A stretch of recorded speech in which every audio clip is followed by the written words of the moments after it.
EV 신형은 기존의 신뢰를 쌓아왔던 SK 배터리가 아니라 중국산 CATL 배터리입니다.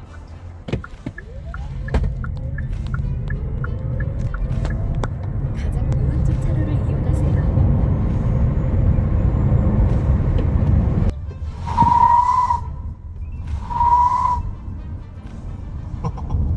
VDC 끄지 마세요.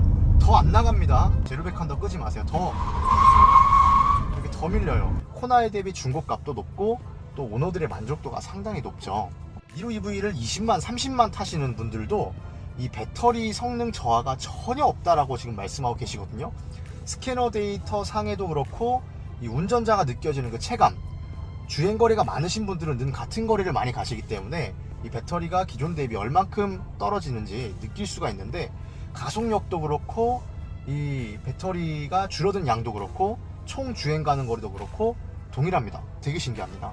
사실 20만 30만 타면 어느 정도 하락하는 게 당연한 것인데 체감하지 못할 만큼 하락이 없다는 거, SK 배터리가 너무도 좋은, 또 그리고 기아의 BMS, 이게 너무도 세팅이 잘 된 것이라고 생각됩니다. 근데 이러한 상황에서 문제는 CATL 중국산 배터리를 이 신형 니로 EV에 장착을 했다는 것이죠. 기존에 들어갔던 SK 배터리가 아니라 중국의 CATL 배터리를 장착했다는 것이 오너들에게 불안함이 되고 있습니다.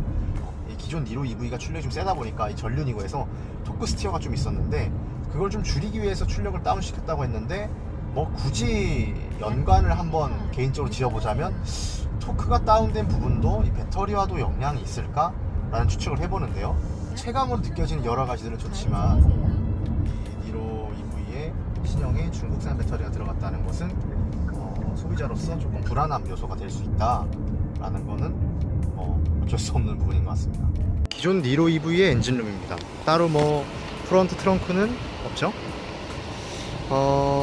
네, 저는 이제 히팅 패키지가 없기 때문에 히트 펌프가 지금 여기 없고요. 자, 니로 EV 신형으로 가볼까요? 이게 용량이 좀 작아요. 뭐 정말 작거든요. 여기에 뭐 세차용품이나 아니면은 충전기, 파워 큐브 같은 거 뭐 그런 것만 넣으면 딱 될 것 같고요. 제일 좋은 거, 이 가스식 리프터가 들어갔죠. 그래서 얘는 막대기를 걸치지 않아도 그냥 올라갑니다. 이거 부럽네요. 저희 막대기거든요. 그래서 애프터마켓 제품을 사용해야 되는데 그렇게 하지 않았습니다. 이건 기존 니로 EV. 원래 이게 45A가 들어갔는데 저는 60으로 AGM 걸로 업그레이드 했습니다. 니로 신형은 얼마 들어가나요? 아, 이게 얼마짜리죠? 아, 60으로 들어가네요. 잘 보면 여기 60 써있어요. 그쵸, 60은 돼야죠. 포트는 여기 있는데 문이 잠기면 열리지 않습니다. 여기에 이제 충전 표시가 되는 게 생겼고요. 네, DC 콤보 이 단자 뚜껑은 거의 동일한데 이게 더 물렁물렁해졌네요. 이게 구형 볼까요? 구형은 이게 단단하거든요. 뭐 아무 의미 없습니다. 뭐가 좋다 나쁘다 아닙니다. 구형은 V2L이 안 되는데 신형은 V2L이 됩니다. 옵션에 따라서. 이 차량 어스 모델이기 때문에 V2L이 됩니다.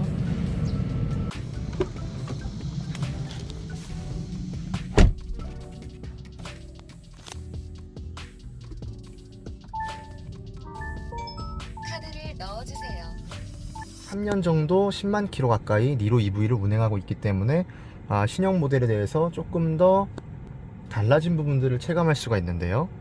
먼저 이 스마트 키가 달라졌죠. 사실 니로 EV도 한번 약간의 페이스리프트를 거치면서 실내 디자인이 살짝 변경되고, 이게 모니터 사이즈 정도 변경됐죠. 그리고 이제 테일 램프 정도가 변경되었었습니다. 그때 키가 이렇게 K3 형태로 K3의 키처럼 바뀌었는데, 이제 이 스마트 원격 주차 보조 이게 있기 때문에 여기 버튼들이 더 생겼습니다. 동일하게 다이얼 타입의 변속기를 사용하고 있습니다. 약간의 테두리의 디자인은 변했지만 기존과 동일합니다. 조금 달라진 것은 이렇게 주차 브레이크가 오토홀드를 사용하지 않아도 자동으로 체결되는 로직으로 변동되었습니다. 신형답게 하이패스도 상단으로 이동을 했죠. 덕분에 프레임리스형 룸밀러를 선택할 수 있게 되었습니다. 없었던 빌트인 캠도 이제 들어갔고요. 선루프는 기존과 동일하게 파노라마 타입이 아닌 그냥 세이프티 선루프를 적용하고 있습니다. 리어 룸램프는 색깔의 변경은 있지만 거의 동일한 형태를 가지고 있네요. 시트의 디자인이 스포티지와 상당히 유사합니다. 이 헤드레스트 형태가 그렇죠. 여기에 옷도 걸 수 있게끔 나름 잘 디자인이 되었습니다. 니로 EV에는 하만 카본 오디오가 장착되었습니다. 그럼 사운드를 들어봐야겠죠?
기존 크렐 오디오가 조금 날카로운 소리를 보여줘서 저는 애프터마켓에서 이 트위터를 변경을 했었는데요. 약간의 패시브도 걸고요.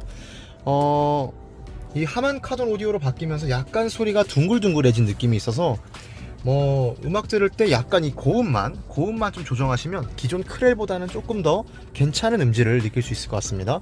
저음이나 이런 이것저것 찢어지거나 그런 건 없네요. 기존 니로 EV도 저음 영역은 조금 약간 벙벙대는 영역도 있긴 하지만 나름 EDM 같은 음악에서는 좀 잘 쳐주는 모습도 있었습니다.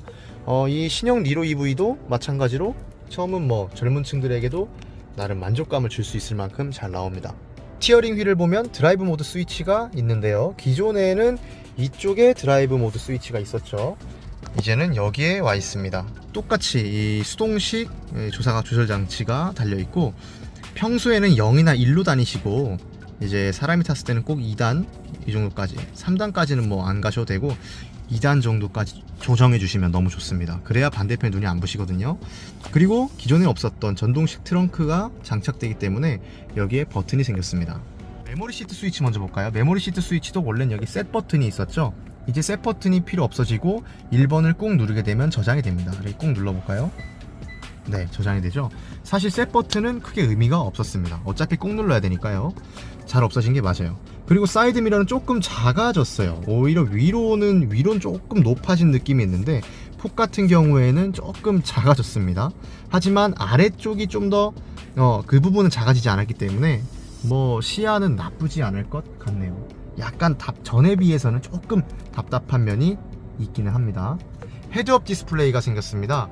요거는 아주 만족도가 높을 수 있는데요. 또 신형 그래픽이 적용된 헤드업 디스플레이이기 때문에 만족도가 높습니다. 구형 헤드업 디스플레이 같은 경우에는 이 시야도 약간 아래쪽에 있죠. 그래서 바닥 쪽에 보여지는 느낌인데 지금은 앞에 쭉 멀리 보여지는 느낌이 있어서 고개를 약간 숙이지 않아도 된다는 그런 장점이 있습니다.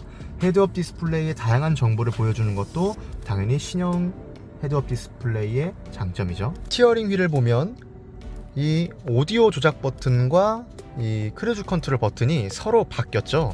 이 이유는 뭐냐면 왼손으로 방향 지시 등을 조절하면서 이 크루즈 컨트롤 버튼도 함께 조작할 수 있게끔 몰아놓은 것인데요. 처음엔 조금 어색할 수 있지만 이제 스마트 크루즈 컨트롤을 이용하기에는 이쪽에 몰려 있는 것이 더 편하다고 여겨집니다. 이 계기판 같은 경우에는 별로 크지 않아요. 아반떼 CN7 정도의 사이즈인데 뭐 니로 EV의 성격을 생각하면 괜찮은 사이즈라고 생각됩니다. 모니터도 12.6인치 이런 거 아니고 10.25인치 들어갔죠. 조금 작은 느낌 들 수도 있지만 뭐 니로 EV의 크기를 생각하면 괜찮고, 이쪽에도 무드등이 예쁘게 들어갔는데 현재 야간이 아니라서 그것이 강조되지 못하고 있다는 아쉬움이 있네요. 이 안에 사이즈는 줄어들었네요. 이게 뭐 조정 이렇게 되는 거구나. 이건 좀 저렴한 느낌이 드네요. 전에 게 나왔던 것 같고, 이분은 세련됐지만 하이그로시가 너무 많이 들어가는 게 조금 잔기스 걱정이 됩니다. 하지만 역시 신형이 더 실내 디자인은 월등히 이쁩니다. 신형답죠? 신형에는 이중접합 차압 유리가 들어가 있는데요. 기존 니로 EV는 이중접합 유리가 아니었지만 그럼에도 이 외부 소음이 잘 차단되는 신기한 그런 차량이었습니다. 근데 이 이중접합이지만 이게 되게 얇아요. 그래서 이중접합 효과가 거의 미비한 것 같습니다. 그래도 이중접합이 좋겠죠?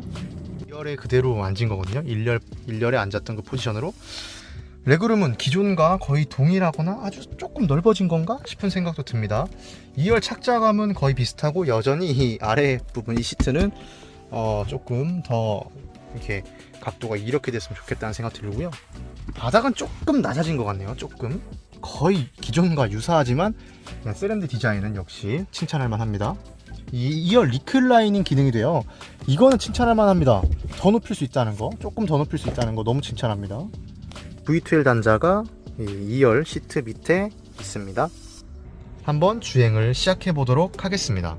시동 버튼이 여기 있었는데 이 니로 EV 신형에는 이쪽에 있죠. 사실 전원 버튼이라고 해야 되는 게 맞는 것 같고요. 카드를 넣어주세요.